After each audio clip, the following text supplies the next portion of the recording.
Imaginez un dîner de famille où le silence est si lourd qu'il semble être une présence physique. D'un côté, un père de la génération X est assis comme une forteresse, son visage un masque impénétrable de calme stoïque. De l'autre, sa fille de la génération Z filme une vidéo, des larmes coulant sur son visage alors qu'elle explique sa négligence émotionnelle d'enfance à des milliers d'étrangers en ligne. Et pourquoi une génération trouve-t-elle la sécurité en enfouissant sa douleur, tandis que l'autre trouve la guérison en l'exposant? Le père est-il vraiment froid ou est-il un maître d'un langage de survie que sa fille ne parlera jamais? Et la fille est-elle vraiment fragile ou est-elle en train de briser un cycle de silence qui hante leur lignée depuis des décennies? Il y a un coup caché à la fois pour la forteresse et pour la diffusion. Mais voici ce qui vous entra. Ils pleurent souvent exactement la même chose, juste dans deux langues différentes. Décodons la fréquence de ce silence générationnel. Et nous qualifions souvent la génération X de génération de fer, stoïque, inébranlable et peut-être un peu froide. En revanche, la génération Z est fréquemment rejetée comme la génération flocon, fragile, trop partageuse et émotionnellement volatile. Mais ces étiquettes ne sont pas seulement simplifiées à l'excès, elles sont fondamentalement fausses. Cette tension ne concerne pas la force contre la faiblesse, elle concerne un profond changement dans les stratégies de survie. Selon un rapport du Pew Research de 2023, bien que la génération Z soit significativement plus susceptible de signaler une mauvaise santé mentale, elle est également 60% plus susceptible de chercher de l'aide professionnelle que ses prédécesseurs. Ce n'est pas de la fragilité, c'est un rejet conscient du mandat souffrir en silence qui a défini le XXe siècle. La recherche de la Dr Jean Twang, 2017, suggère que l'essor de la connectivité numérique a fondamentalement modifié la façon dont les émotions sont traitées, passant du confinement interne à la validation externe. Mais c'est là que ça se complique. Le silence de la génération X est-il réellement une forme cachée de résilience ou une bombe à retardement? Et le bruit de la génération Z est-il une percée ou juste une nouvelle façon de rester piégé? Pour comprendre cela, nous devons examiner de plus près les masques spécifiques qu'ils portent. Pour la génération X, le silence n'est pas seulement un manque de mots, c'est une intégrité structurelle. Ayant grandi à une époque d'enfants à clé et de supervision minimale, ils ont appris que l'autonomie émotionnelle était le seul moyen de survivre. Pour eux, afficher la douleur est souvent perçu comme un inconvénient, une fissure dans l'armure qui pourrait compromettre leur rôle de pont stable entre la génération silencieuse et l'ère numérique. Cela crée un paradoxe. Bien qu'ils soient passés maîtres dans l'art de garder le cap, ils paient souvent la taxe invisible du stress chronique et de l'isolement émotionnel. Et s'ils ne cherchent pas de thérapie, ils s'en sortent par eux-mêmes. Mais vous êtes-vous déjà demandé si ce stoïcisme est un choix ou une prison? Ce comportement s'aligne avec ce que le docteur Gabor Maté, 2022, décrit comme le mythe de la normalité, où la suppression des émotions devient un mécanisme de survie qui finit par compromettre la santé à long terme. Mais si la génération X est la forteresse silencieuse, alors la génération Z est la diffusion ouverte. Si la génération X a bâti une forteresse, la génération Z a abattu les murs et les a remplacés par une maison de verre. Pour cette génération, le silence n'est plus un signe de force, c'est un symptôme de suppression. Elle navigue dans un monde où rester silencieux s'apparente à une extinction sociale.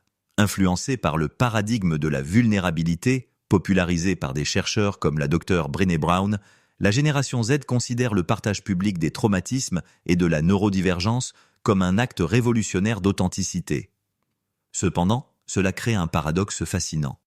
Le bruit de la confession numérique conduit souvent à un phénomène appelé vulnérabilité performative. Guérissent-ils vraiment ou sont-ils en train d'organiser leur douleur pour qu'elle corresponde à un algorithme? Une recherche de l'université de Bath, 2021, suggère que si l'ouverture réduit la stigmatisation, l'externalisation constante des luttes internes peut parfois empêcher une intégration profonde et privée du moi. Ils parlent plus fort que jamais, mais quelqu'un écoute-t-il vraiment ou ne font-ils que diffuser dans le vide? Mais voici la vérité dérangeante que nous devons affronter. Tandis que la génération X s'étouffe avec ses secrets, la génération Z pourrait se noyer dans sa propre transparence. L'aspect le plus douloureux de cette fracture générationnelle n'est pas le manque d'amour, mais la perte totale de traduction. Lorsqu'un parent de la génération X est témoin de la vulnérabilité publique de son enfant de la génération Z, il ne voit pas de guérison, il voit un manque dangereux de limites. Pour le parent, exposer son âme à Internet équivaut à inviter un prédateur dans la maison. Inversement, lorsqu'un enfant de la génération Z observe le silence de son parent, il ne voit pas de force. Se cacher derrière un mur de « je vais bien » s'apparente à un abandon émotionnel. C'est ce que les sociologues appellent un blocage relationnel. Selon la théorie des systèmes familiaux développée par le docteur Murray Bowen, lorsque deux générations utilisent des mécanismes d'adaptation opposés, cela crée une boucle de rétroaction de ressentiment. L'enfant crie plus fort pour être vu. Le parent se retire davantage pour rester en sécurité. Mais voici la question que nous posons rarement. Est-il possible que le parent soit silencieux parce qu'on ne lui a jamais donné le vocabulaire pour parler, tandis que l'enfant est bruyant parce qu'il a peur de disparaître?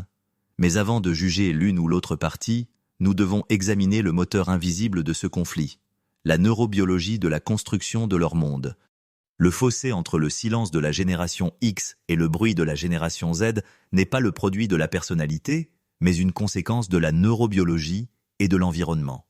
La génération X a été forgée dans un monde de grande autonomie et de faible surveillance numérique, un paysage qui récompensait la résilience internalisée.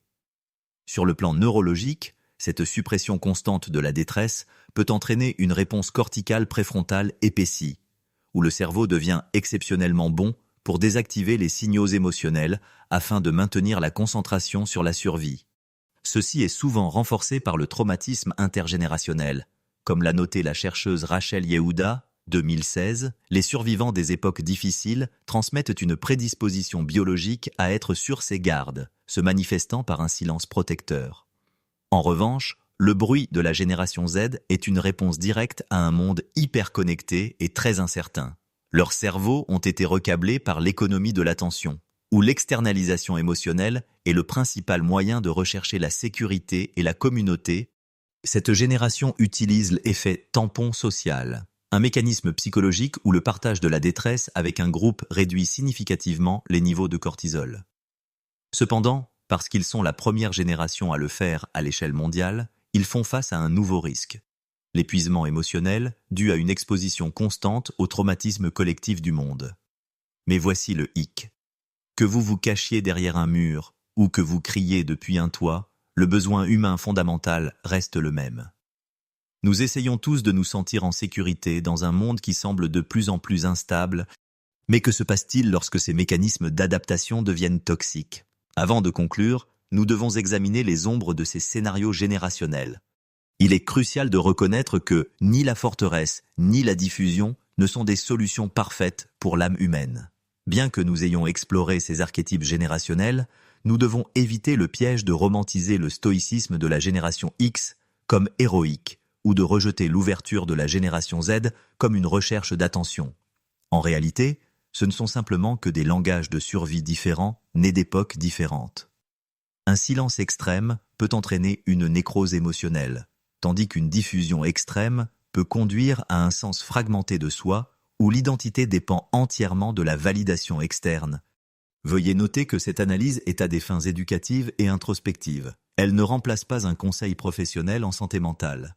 Le contexte familial de chacun est unique, et les nuances culturelles jouent un rôle significatif dans la façon dont ces silences sont hérités. Mais si nous pouvons cesser de juger la méthode, nous pourrions enfin entendre le message. Que se passe-t-il lorsque nous parvenons enfin à combler ce fossé? Trouvons le chemin du retour.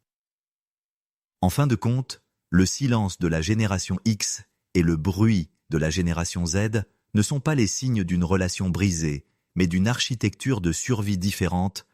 Nous avons exploré comment une génération a construit une forteresse pour protéger sa stabilité, tandis que l'autre a construit une diffusion pour trouver sa communauté. Nous avons vu qu'au cœur des deux réside une vulnérabilité humaine partagée, simplement exprimée à travers différents filtres générationnels. L'objectif n'est pas que la génération X devienne bruyante ou que la génération Z devienne silencieuse, mais que les deux réalisent que leurs mécanismes d'adaptation ont été forgés dans des feux différents. En comprenant le pourquoi derrière le masque et le message, nous pouvons commencer à remplacer le jugement par une curiosité authentique. Et comment cet écart générationnel s'est-il manifesté dans votre propre vie? Avez-vous déjà eu l'impression de parler une langue que vos parents ou vos enfants ne pouvaient pas entendre? Partagez vos réflexions dans les commentaires ci-dessous. Votre histoire pourrait être le pont dont quelqu'un d'autre a besoin aujourd'hui. N'oubliez pas de vous abonner et d'aimer si cela vous a aidé à voir le silence un peu différemment. Mais notre voyage à travers les couches de l'esprit humain ne s'arrête pas là. Une vérité cachée nous attend dans notre prochaine analyse.